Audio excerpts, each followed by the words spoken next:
station manager here at the Boston Praise Radio and TV Network. Kingdom greetings and God's richest blessings be multiplied to you when you're tuned into another segment of Healing Our Land's live interactive broadcast here on the Boston Praise Radio and TV Network. I'm live here in the studio with my co-host. I know you guys have missed him. We've missed him too, but he's back live in action in the person of the one and only Marvin. Yeah, I miss you guys too, man. I miss Pastor Hobbs being on the radio with him. Yeah, man. So how you been? What's been going on with you? I've been here. It's just during the time slots. I have a lot of school meetings. I just pop up sometimes, and I gotta go to them and stuff. Gotta handle your business, man. You know what I'm saying? So for those who don't know you or are maybe be tuning in for the first time, introduce yourself to them and tell them a little bit about you, the school you go to, and just whatever you want to share for those who haven't had an opportunity to know who is Marvin's Bell Branch. My name is Marvin Bell Branch, the one and only. There's only one. I'm 20 years old, and I go to Boston Day and Evening. I'm trying to get this high school diploma thing out the way. And I'm over here with Pastor Hobbs, learning about the community, educating the community, and having conversations with him about a lot of different things on the radio. And teaching me a lot of things, and teaching me about technology, and like these, this generation is just very, very tech savvy. So it's both a mutual education, right? Yeah. He's teaching me, I'm teaching him, and that's a beautiful, wonderful thing about this broadcast that's intergenerational. And I would say, but not just intergenerational, but also international, because what he didn't share with you is you're born where? In Haiti.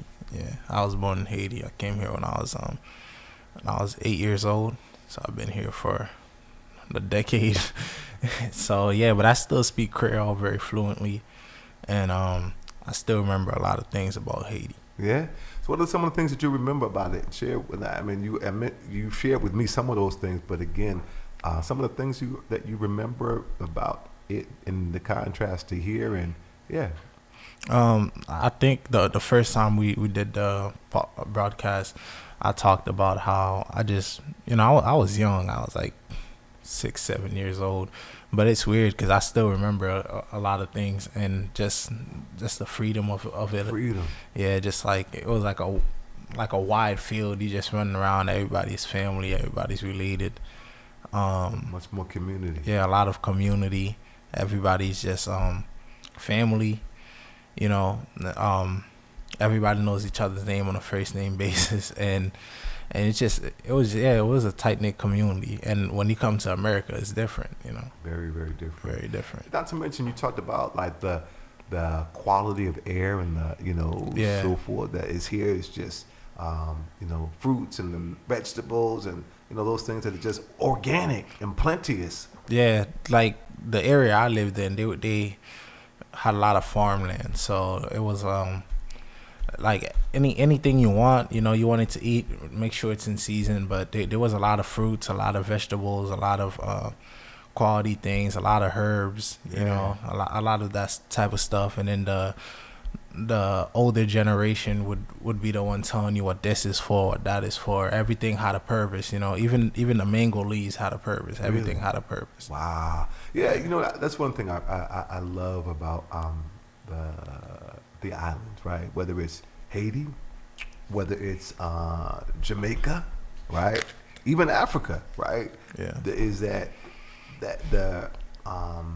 those are places, and they call them third world countries, right? We're supposed to be so civilized and developed, but everything is, genetically modified and preservatives and all kind of stuff. And where there things, again, even Western medicine in contrast to Eastern medicine, that all the herbs and the things, spices and fruits, like they heal the body. Yeah. As opposed to Western medicine that actually treats symptoms. So if you're diabetic and so that you take medication and so forth, but it makes you dependent upon medication, and it's very these medications are really toxic. So it's difficult for your organs to process them, and then you have to get transplants, right? So it's sick care, right, Yeah. as opposed to health care, and they won't. You can't. Your health insurance is not going to pay for homeopathic or alternative or natural kinds of remedies because they're not approved by the Federal Drug Administration. Yeah, and then when you're watching the ads about these medications, they Right. get to the Right. to the end, and they talk about every bit of side effect, and you're like, man, this is worse than what I'm going through right now. It's so funny you said that. I don't think people even would like listen. That may cause death, blindness. I'm like, that's a headache. Like, and they put some nice music and they say it so fast, so that you don't pay no attention, or put some distracting, imagery. Even on the pill bottle, sometimes they have to disclose the symptoms. And you could Google a lot of these medication and just search up common symptoms of taking this, and it will just tell you. And it's almost like, so everything but what I'm dealing with right now will happen when I take this. It's sick, man. Yeah. It really is. It's really sad because that's marketing and that's capitalism. Yeah. Capitalizing on, and it really makes, it's about profit. Let's be really clear. They want to make money. They don't want to heal the body. They want to keep you dependent upon, in many instances, you're a legal drug addict. Yeah. Because you got to get this medication. You need more and more of it. Yeah. And the FDA is just like, the way they operate is just, oh, we can't let you do this type of healing. We can't let you go into that type of medication because it's not approved. But we're gonna approve that chip that has like 5,000 calories in it. We're gonna approve that drink with so much sugar in it it could kill an elephant. We're gonna approve all of that. But nah, you can't take that medication right crazy. there though. It's really sad. It's really sad, but it's true. So I appreciated going to those places, and as you said, learning from the elders, right? These particular, tree branches or twigs, that it's good for this, or cinnamon or herbs. I mean, and God made everything that we need to heal the body. Yeah. Right? And to nourish the body. We eat a lot of empty calories that may taste good, right? But is it good for you? I heard people say we love to eat as opposed to live. Eat to live. Eat to live, right? So you need to eat a diet that's you don't have diabetes, you don't have hypertension, you don't have all these things that are symptoms of our diet. Yeah. So I actually I'm wanting to eat to live.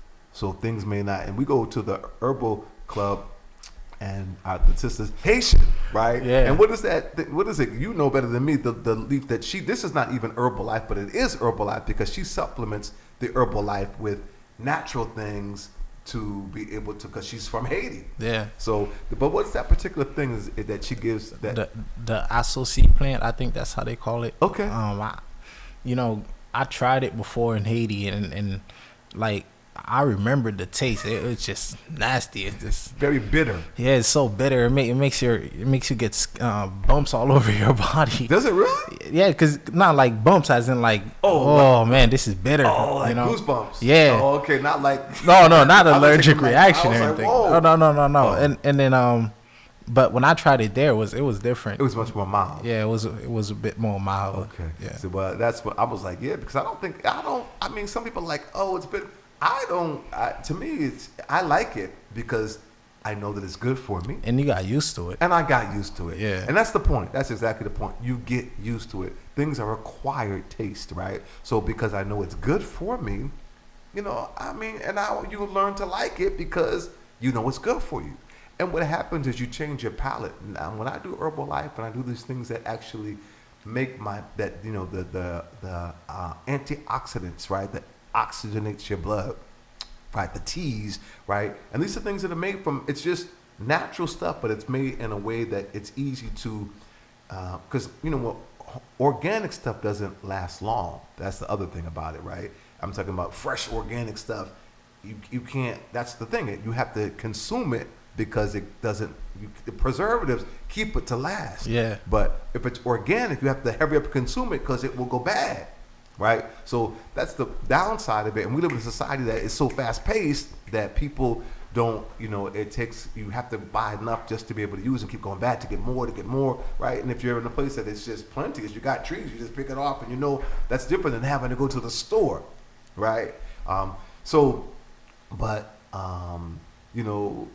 When you get the Herbalife that actually has it in powder form, but it's powder form of the natural plant so that it can last longer, right? And the way they process it is it's actual. So you just add water and so forth, and then you're able to get the benefit from the organic without the organic. If that makes sense. Yeah, as long as I think this goes for like a lot of herbs. As long as it's dried up or fruits, yes, and then you could crush it, yes, and make it into a powder. It still retain all its nutrients. Absolutely. When I went to Australia, a friend of mine, she grows all of her vegetables in the garden. Right? It was amazing. Right? I did a sabbatical and I lived there for about a month. A month in Australia. A month in Australia. Did you see anything crazy? I saw a lot of things. Because they talk about like Australia has like all these animals.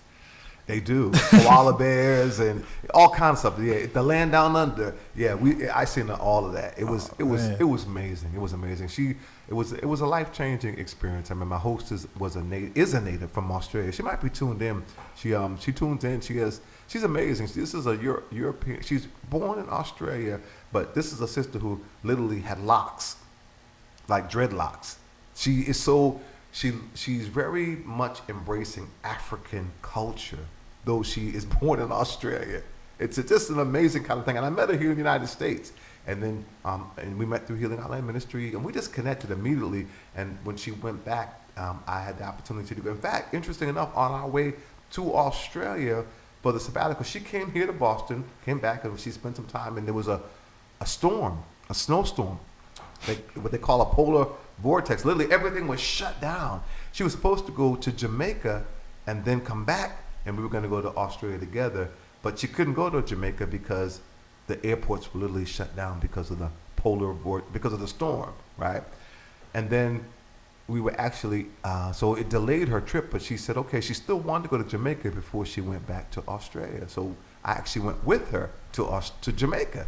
So I got to go to Jamaica and Australia. It was like, okay, God just worked that out. And so we stayed with some friends of hers that were actually Rastafarian, right? So that was amazing that we literally stayed in the home of people who are Rastafarian. And they're all about everything natural. I tell. Like they're very much against going to the store, right? Like we were able to give she was able to, give resources, and they would go to the fish market, to the pier and get like fresh fish, go to the market and get fresh fruits and vegetables and meat and everything they made from scratch. I mean, grated ginger, don't cook, microwave was like, no microwave, everything's baked in the oven. And with everything that they would make, they would then make and share with the community.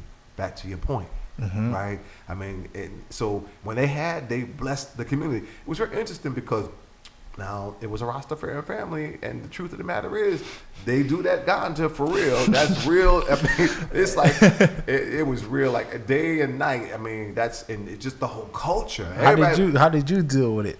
Well, interesting about it is, honestly, I'm a person whom. Actually, in total transparency, Jamal Crawford's on. He knows that that used to be my drug of choice. So, even as a Christian, as a Christian, that was my drug of choice, right? However, he will tell you that as I said to you before offline, the truth of the matter is Christians are not perfect people. They're people who believe in Christ, and as that relationship with Christ, right now, actually, marijuana is legal.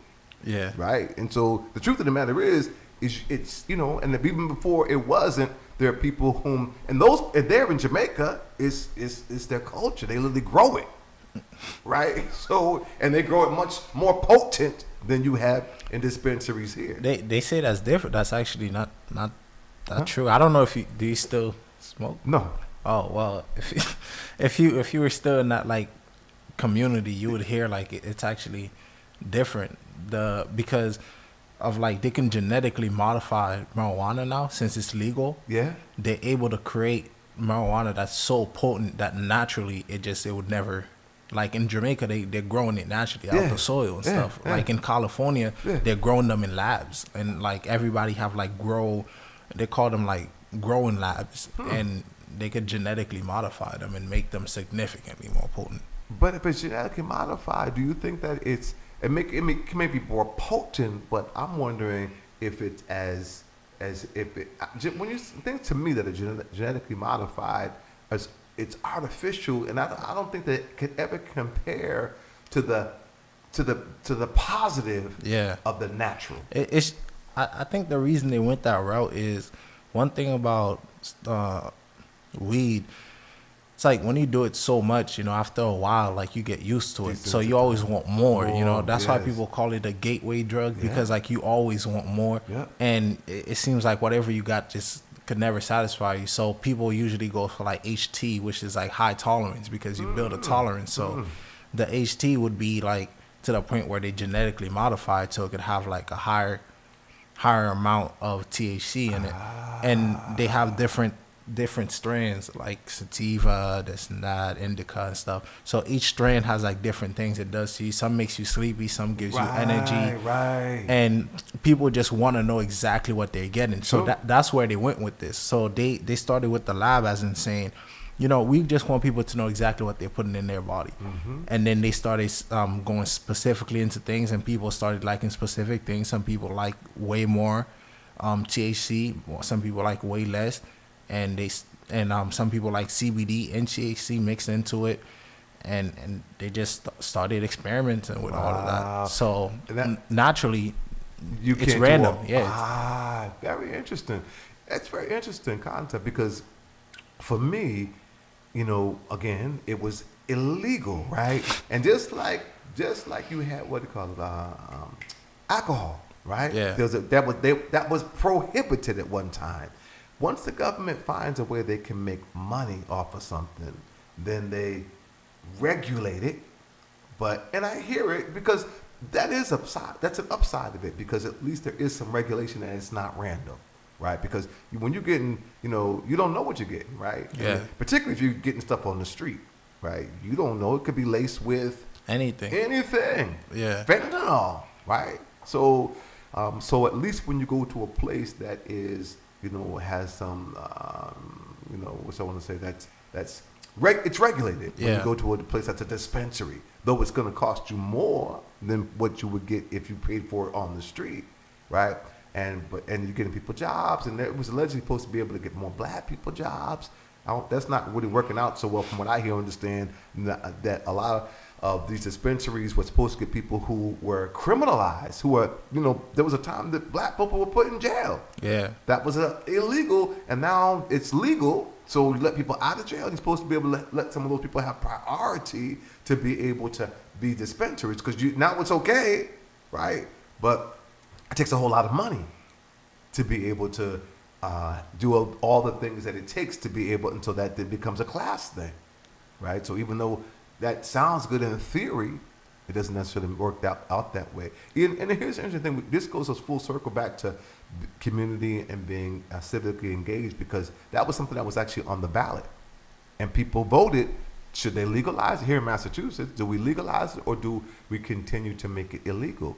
And it was overwhelmingly supported to make it legal.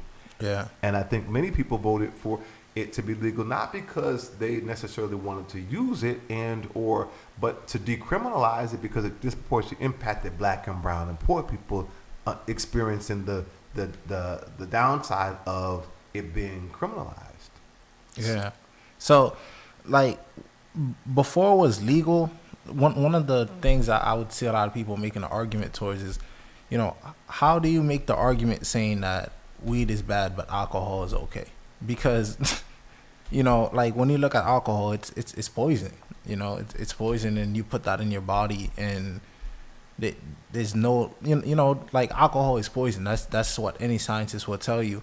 But they realize we can make a lot of money from this. We could tax this, so they took off the prohibition laws on it. And then the war on drugs started, and then they were just looking for drugs to just start striking, and weed became one of the things that they strike. And the whole time people kept asking, like, why don't you remove it? It's just when the question became on the ballot, you can't really argue with the populace. If they want something, you give it to them, but Sure. it's still not legal federally. Therefore, if you're in federal prison for something weed related, you can't say, hey, it's legal in my state. That's true. That's how that black woman basketball player. Remember that? Brittany Griner. Yes. Yeah, Yes. she That's got how arrested. she got caught up in Russia. though one place, and she was just traveling. They were like, "Oh no," and that was just like some oil or whatever, just enough. Yeah, I think CBD oil. To calm her muscles or something. Yeah, man, that was crazy. And though it was legal one place, she's in another country. And that was political. Yeah. That was totally political. I felt so bad for that sister. Same could be done here. Like if you traveling and you have it in your wallet or in your possession and you get on that plane, now it's federal. Right. Those are things people need to be mindful. And now, so many folks are like, now it's crazy. Like, you can't go nowhere. You just like, you gotta almost like, and again, I understand it because I experienced, but everybody's they're just so blatant and not considerate of anybody else. Like, you got to walk through a cloud. There's these clouds, and again, no judgment really, because again, been there, done that. But there was always some discretion with it that now was just blatant. I don't even care. You know what I'm saying? Like, you got old people, don't matter who you are, we just like, it's legal. So it's always when they can find a way to be able to make something, then make money off of something, then it's legal. But there's always going to be a double standard, right? And so I think, and being mindful of how, again, the nuances, and even people think, oh, it's legal, but how much can you have, right? And you get caught with a certain amount. No, it's not legal. Yeah, because there's no way you're consuming that amount. Right. But see, people need to understand it, because they just go off, oh, well, it's legal. Do you need to know all the nuances about it being legal? How much? What's the quantity, right? And so, and all those other kind of things. And one thing can beget another thing. If it's your personal use and so forth, and you got a whole bunch of money, you got weapons, then they see traffic. There's other kind of things that indicate, and this is not just something that you're doing for your personal use. That's one thing. Like I think me and my teacher was having a conversation about that. I think a month ago or two, how it opens the doors to cops, because you see how like people just do it so lax. Let's say you're smoking weed and you just have it in your car. Now your car smells like that. The cop has probable cause, probably saying you were high and driving and you're under the influence, and now they could search your vehicle. Or they see like a pack of weed in your car and it's not in the bag that you got it from the dispensary. That's probable cause to search your vehicle. And such a large quantity of it. It's something they could use as loopholes to just violate your freedom. It's true. And I love what you said about driving under the influence, because the truth of the matter is, like, it can be legal, and they haven't even got, like, talked about alcohol, right? Yeah, you may be legal to a age that you can have a drink or two, but what's not legal is for you to drive a vehicle and you're drunk. Yeah. Because you can kill somebody, and they have a way of being able to measure that by the test and the breathalyzer, right? They haven't put things in place to be able to determine if you are high, right, and not competent to be. But you are definitely your reflexes and your ability. Everything is slowed down. Everything is slowed down. You thinking, you driving, but you just, it's not normal because you're under the influence. Yeah. You know what I'm saying? And so driving and accidents and how you respond and how everything is going to be heightened or, slowed when you are under the influence. So just because it's illegal and you're driving, people need to understand the consequences of you smashing into somebody. And everybody, now you need to be able to be so cognizant of everything around you. You got to be in control, because there's so many moving parts between, scooters and pedestrians and bikes and, and just people, random, pedestrians, right? There's so much. You got random things falling, you got to be vigilant and sharp. You can't have no room to be I, never mind, particularly driving, but never mind walking. You know what I'm saying? You just need to be alert. Yeah. Because there's so much going on right now that you need to be very alert and cognizant of what's around you. And the Bible says it this way. I'm going to go here because it always resonates as true. The Bible says that we should be sober-minded, right? Because you got to be, and just because everything that's lawful is not expedient, meaning just because you can doesn't mean you should. Yeah. A lot of people don't think about that. A lot of things are quote unquote legal, but should you do it? You shouldn't be doing that. Yeah, man. So it was a very interesting experience in Jamaica, and it was very prevalent. They and quite candidly, people were coming to and fro because that was the Rasta house, right? And people and they come in to get there and just wake up in the morning and they were so lax. I'm like, when you want to go somewhere, they just so laid back. You wonder how they get anything done. Oh man. My goodness! First of all, it's hot. Second of all, y'all smoking weed and just all you want to do is just they're like so lemon slow. I'm like, and I'm doing a broadcast. I got to do this. I got to get internet, and they just were like, everything was just slow. So that was like when the early 2000s or the 90s. You know what? To be honest with you, I'm trying to remember when that was. Marvin's time goes so fast. I wish my sister Ibina, she was tuned in because she could tell me. But I don't even know. I don't even want to guess. But probably wasn't born yet. you know what you might have not been. Yeah, you might have not been. But was there TSA at the time? That could kind of put it. Yes. So yeah, that would be 2000s and stuff. Yeah. Okay, so 2000. That sounds about right. So I got to go to Jamaica. I got to stay with a Rastafarian family, which was amazing. We're still connected to this day, right? It was just beautiful. And I learned that American money goes a long way. It does.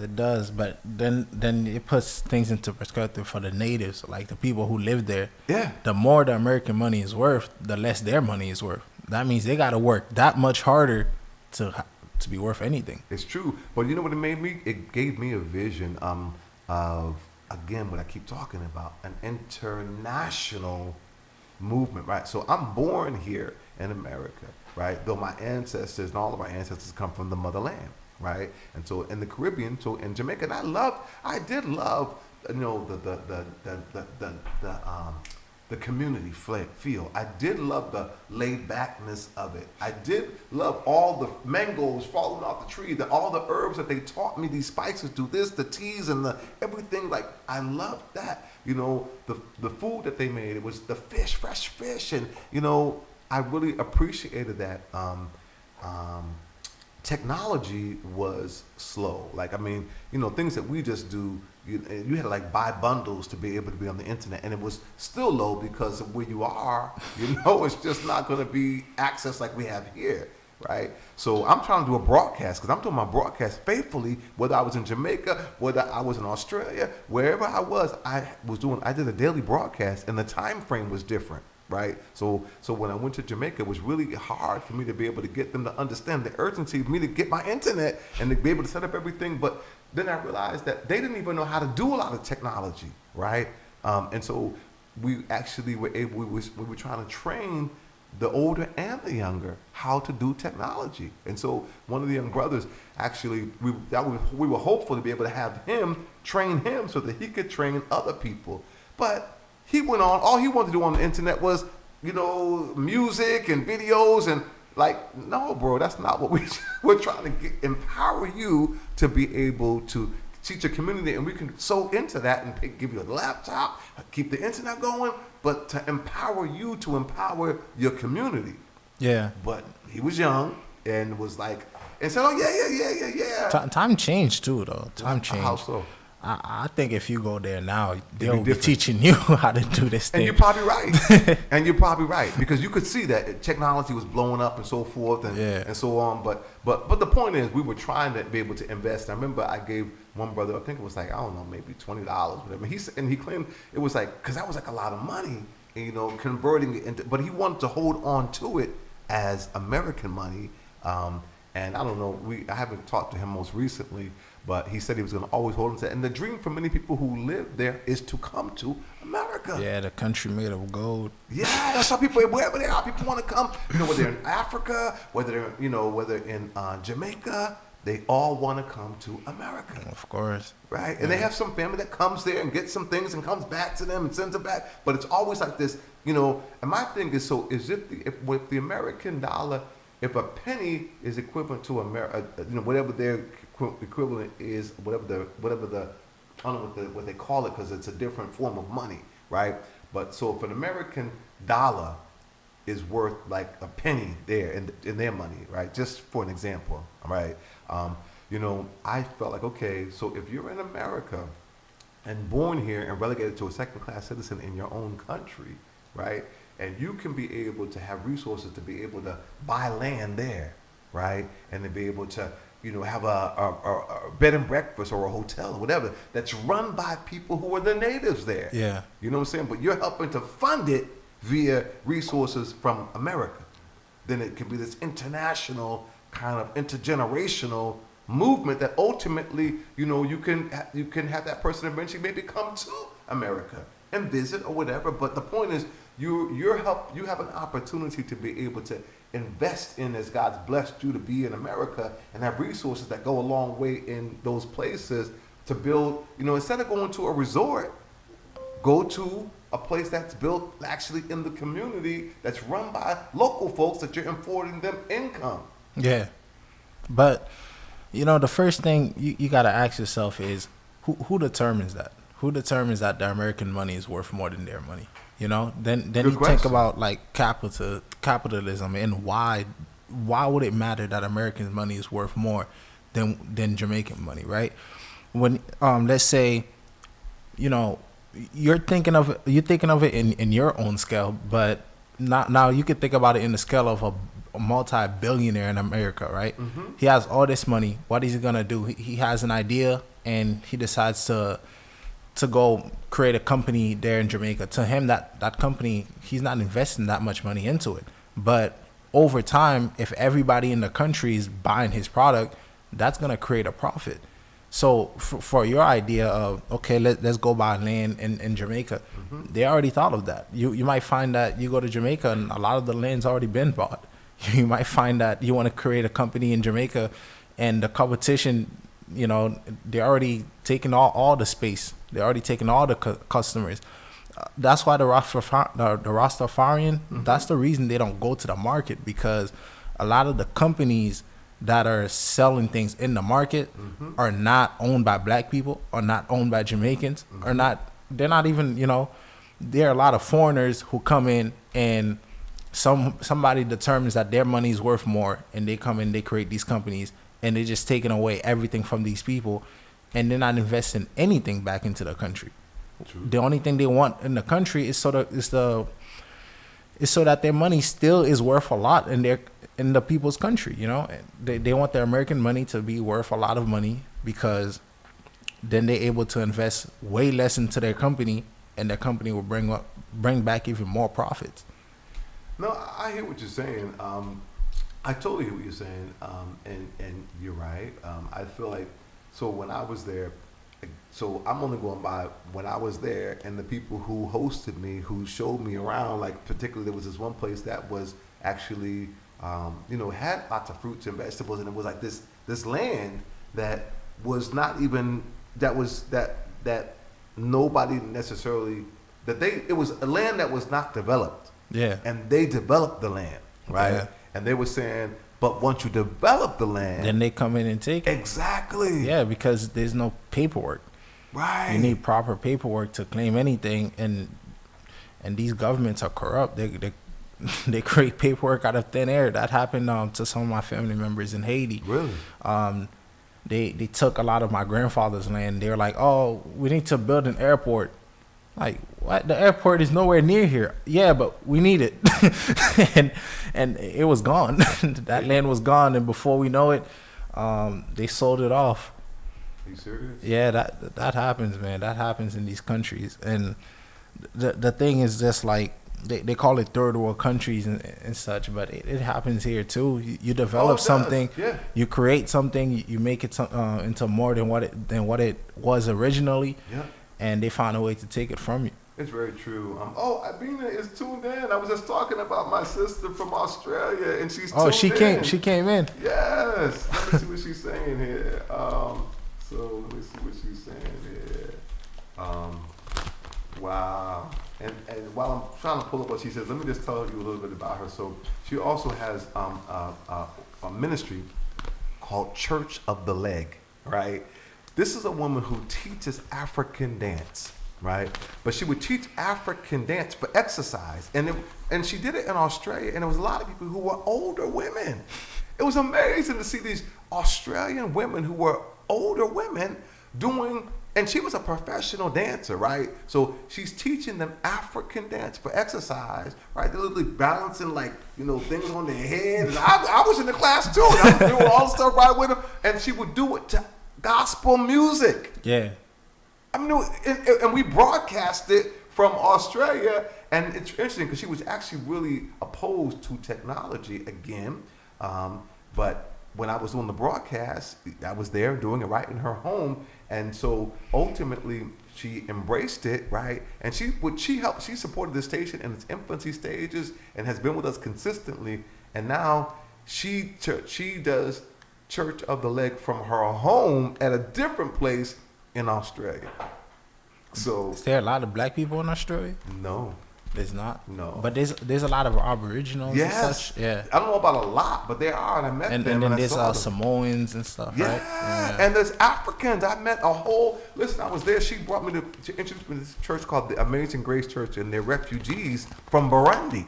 Burundi? Yes. Yeah. And their church, literally, they had this conference, and I had the opportunity to be one of the speakers, and we brought some friends here for a gospel singer, Renee Haywood, and her group came, and they went with us to Australia, and they hosted us. The Africans hosted us, and I'm telling you, I've never been received so graciously in my life than by the Africans who received us. Literally met us at the airport, wouldn't let us carry our bags. Like, no, don't deny me my blessing, right? Made us let them carry their bags, took them in their home, prepared meals. I'm trying to take my plates and help, they're like, no, that's our job. You don't do that. You come into the living room, and the men come into the living room, and the women literally came on their knees serving you like water, putting a bowl and for you to wash your hands, right? Like it was culture shock for me. Yeah. To see their culture, and they're now living in Australia,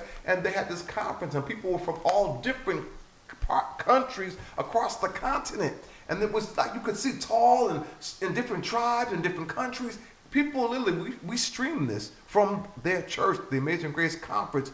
You would have thought I was in Africa, in Australia. People you're seeing all these people, young and old, all different countries, all in their different clothes, and the way that they dance, and the different culture, all praising God.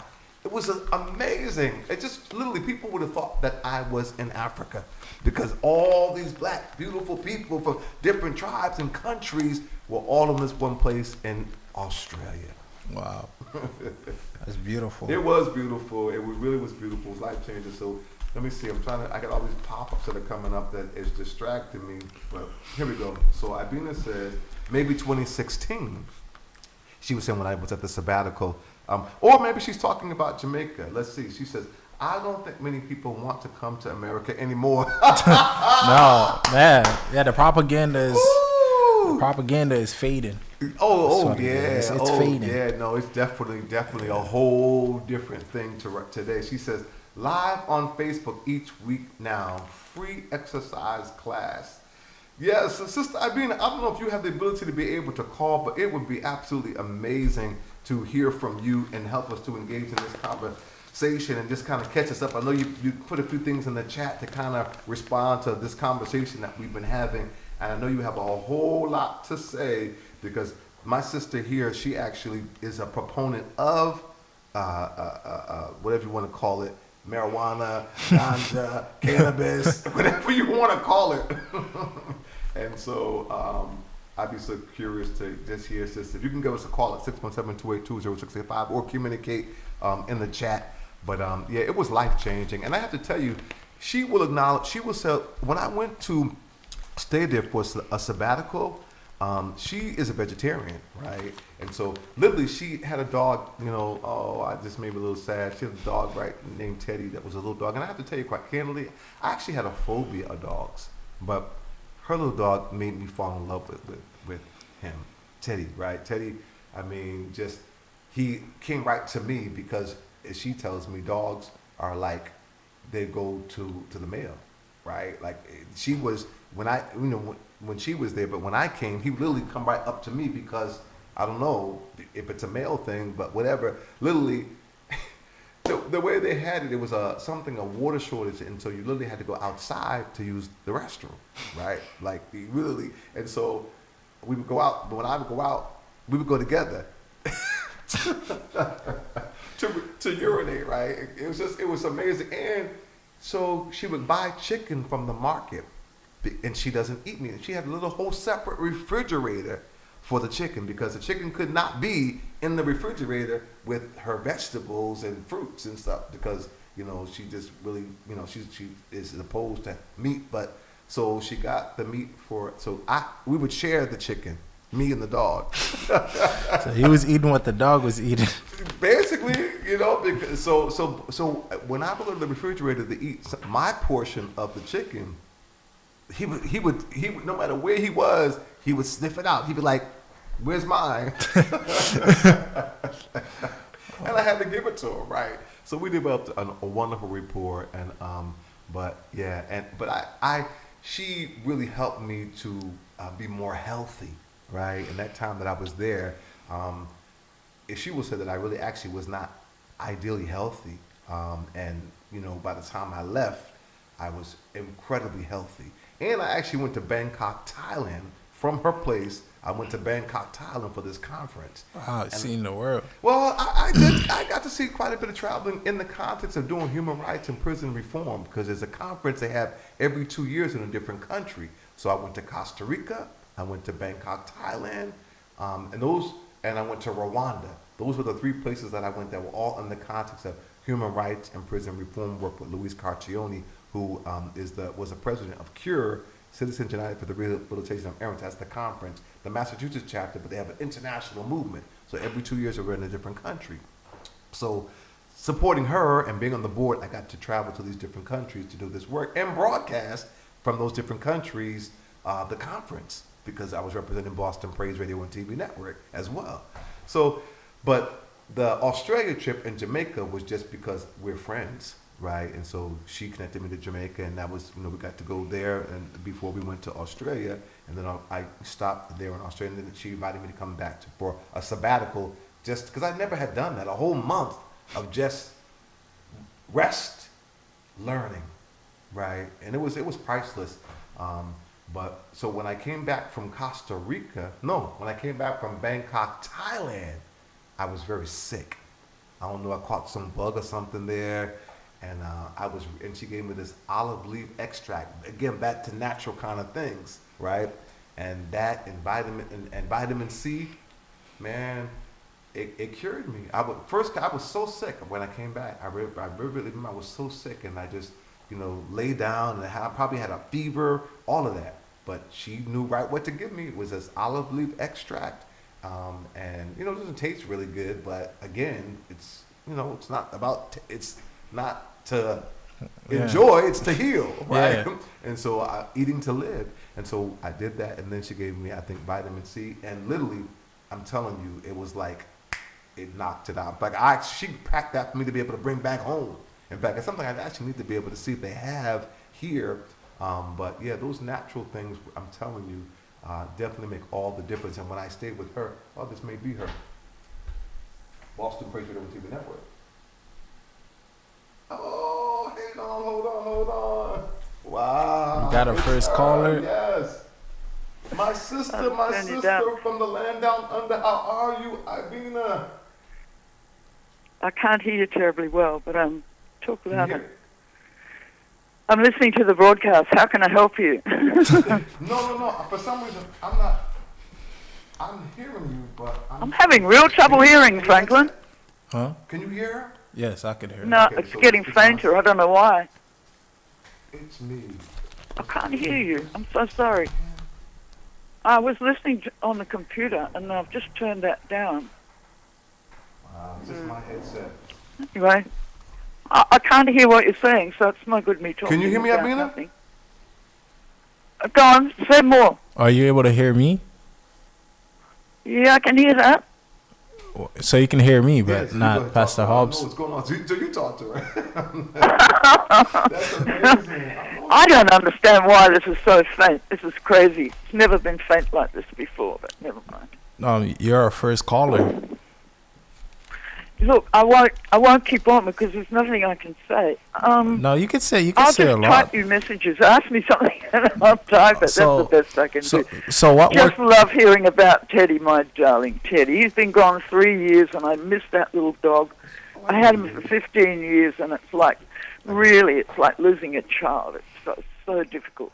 I'm sorry. Anyway, I'm very I'm happy sorry. up in far north Queensland now with them back in Mango Land. So, all right, lots of love, everybody. Whoa. Tune into my broadcast. Wait, That's wait. the main thing. Don't for me. leave. Don't leave. We have some It's questions. a free exercise class, people. It's all these wonderful exercises that were taught to me by Africans. Exercises from Congo. And I haven't been through any Western system. It's very amazing, and it's really healing my leg. Watch every week. I'm limping less and less. Miraculous. Yay. Church of the leg. See you Amen. there. Bye. Abina, hold on. She hung Can you up. hear us? No, she hung up.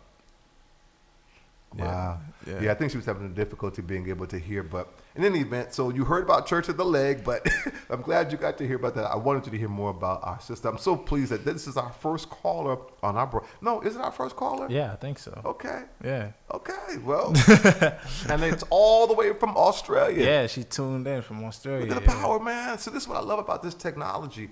You can be tuned in, and it's a whole different time zone in Australia. Yeah, I would imagine.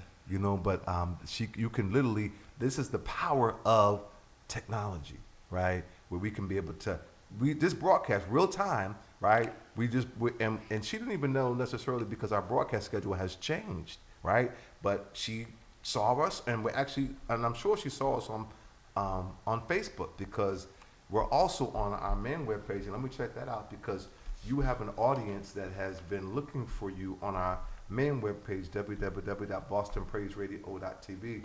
So let me check that site. I know Sister Michelle has been faithfully tuning in, and I told you another sister said to me on church how much you blessed her, and so I didn't even know she was even watching, but God knew.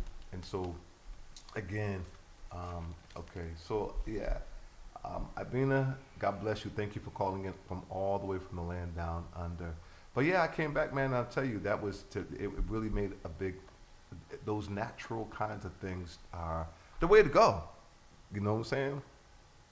Yeah. What are you reading? Oh, I was just looking at the Dorchester Reporter papers. And anything in particular in there that? Yeah, the thing that just been keeping my eye this whole time, them talking about the trolley line in between Ashmont Oh yeah. and Mattapan. Yeah. What are they saying about it? Man, those things been around for 80 plus years. I think so, man. Yo, they need to put those in a museum, man. Like, And what are they talking about? They talking about, upgrading it? They talking about? so they said they've been talking about upgrading it since 2016, and every time, like 2016, 2018, recently in 2022, and everything. Every time they talk about updating it, MBTA don't see it as something they need to prioritize. Oh, really? So they've never fixed it, so they could add newer cars to it. Wow. Yeah, that's like, it is so. Have you ever rode on it? I used to. I stopped. I felt unsafe. Really? Yeah, they're so old. Yeah. They move around. They make weird sounds. They're so uncomfortable to sit in. It is. And in the summer, it's so hot. It's true. So hot. It's true. It's very, very true. But yeah, that's.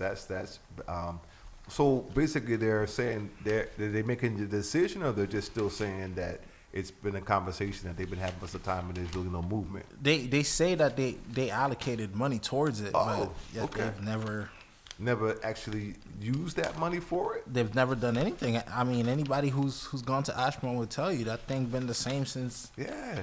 the 80s. Well, we need to talk to Maury Healy and find out what's going on with that, because if they've allocated money for it, then what are you doing with that money, and what's the problem? Yeah, I'm happy the news station the newspaper is actually talking about the topic.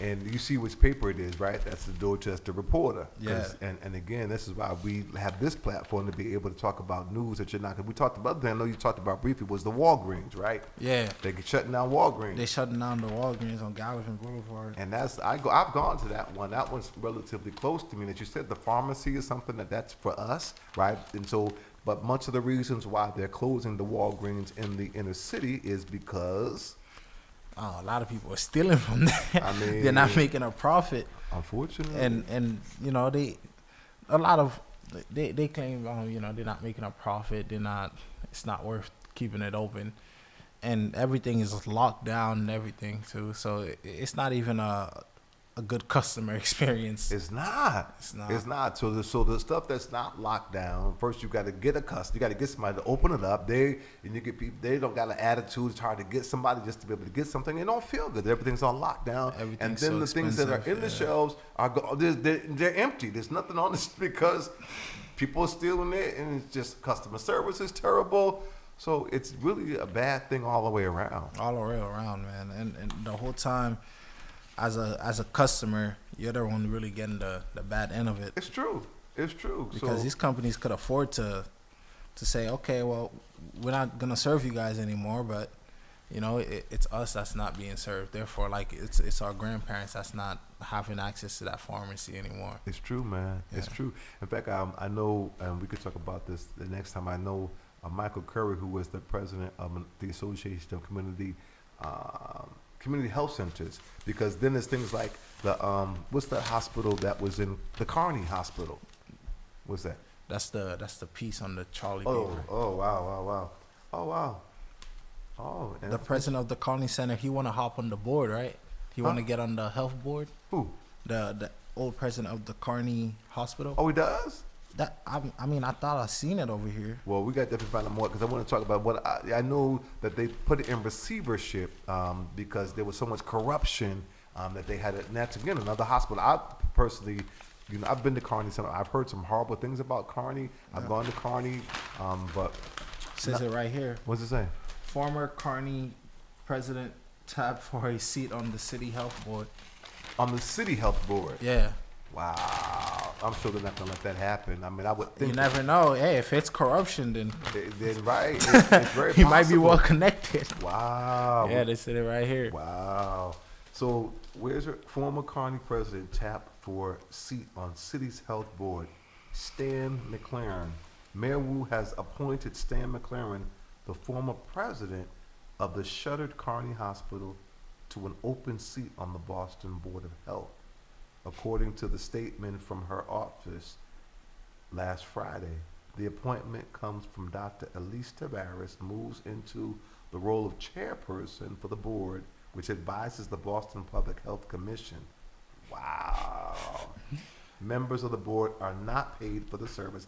I'm very excited to see Dr. Tavares take on the duties of chairperson of the board. I'm confident she'll continue her work to make Boston a safe and healthy home for everyone, said Wu. I'm so proud to appoint Stan McLaren to the Board of Health. I believe his experience working with Boston's most vulnerable residents gives him great perspective for this role. Wow, we got to definitely read some more about this. We're going to have to come back to this because we only got 3 minutes left for the broadcast. But wow. So it's just sad, man. Frustrations abound over T's silence on rehab of Mattapan trolley.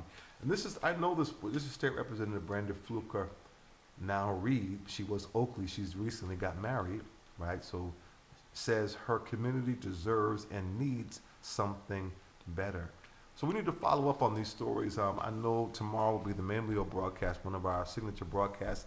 I know that they're talking about Ed Davis, who was the former commissioner of the Boston Police Department, who they had this bid for, I think flaggers, to be able to, people who are who do help like with construction, and he got the contract without really even a fair process. Like in many instances, they get the contract is already awarded. They create the contract, but they already know who they're going to give it to. Yeah. So it's biased. So they're acting like, oh, it's an open bid. They know already beforehand who they're going to give it to, and so a lot of stuff's going on that we got to address, and that's why this platform is so important, Boston Praise Radio, ONT, because you're not going to hear this on commercial media because they're going to put the spin of the institution. Yeah. So you always need the grassroots that's going to be able to give. Again, these stories are coming from the Bay State Band and coming from the Dorchester Reporter, black-owned media, on black-owned media, black people talking about real-time stuff that you're not going to. You might hear a 2-minute blurb on the commercial media, but the narrative is going to be one that's consistent with the establishment. Yeah. So we'll come back to that. We got 1 minute, Marvin. So I know you're tired. I appreciate you, man, hanging in. It's good to see you. So whatever you want to say to our listening and viewing audience, and